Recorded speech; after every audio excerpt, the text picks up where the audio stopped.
পড়ার কোনো বিকল্প নেই, পড়তে হবে। যতই পড়বে ততই জানবে। পৃথিবীটা জানার জন্যে আমাদের এই ক্ষুদ্র জীবন কিন্তু খুবই সংক্ষিপ্ত সময়, খুব অল্প সময়।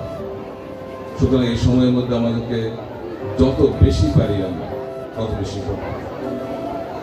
আজকের এই বই মেলা থেকে আমরা সবাই এতটুকু অন্তত সিদ্ধান্ত নেই যে আমরা মাসে অন্তত একটি বই পড়ব। নরসিংদীতে বইমেলার শুভ উদ্বোধন, ভাষা শহীদদের স্মরণে বর্ণিল আয়োজন। নরসিংদী থেকে মেহেদী হাসানের তথ্য ভিডিও চিত্রে বিস্তারিত। মহান শহীদ দিবস ও আন্তর্জাতিক মাতৃভাষা দিবস 2025 উপলক্ষে নরসিংদী জেলা প্রশাসনের আয়োজনে শুরু হয়েছে বইমেলা।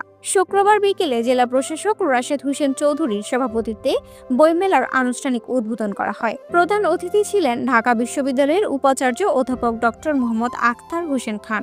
বিশেষ অতিথি ছিলেন অতিরিক্ত police super Mohammad Kalimullah, civil surgeon doctor Syed Mohammad Amirul Haque ও অতিরিক্ত জেলা প্রশাসক শিক্ষা ও আইসিটি ফারজান আলম। অতিথিরা বলেন, বই মানুষকে আলোকিত করে, আর মাতৃভাষার চর্চায় বইয়ের বিকল্প নেই। উদ্বোধনের পর সাংস্কৃতিক পরিবেশনা ও পুরস্কার বিতরণ অনুষ্ঠিত হয়। জেলা বিভিন্ন শিক্ষা প্রতিষ্ঠানের শিক্ষার্থীরা মনোমুগ্ধকর পরিবেশনায় অংশ নেয়। বইমেলায় দেশের খ্যাতনামা প্রকাশনা সংস্থার স্টল রয়েছে, যেখানে ভাষা আন্দোলন, মুক্তিযুদ্ধ সহ নানা বিষয়ের বই পাওয়া যাচ্ছে। বইপ্রেমীরা বলছেন, এমন আয়োজন নতুন প্রজন্মকে বইমুখী করবে। এক সপ্তাহব্যাপী চলবে এই বইমেলা, যেখানে পাঠকদের জন্য থাকছে সাহিত্য, ইতিহাস ও গবেষণাধর্মী বইয়ের সমাহার।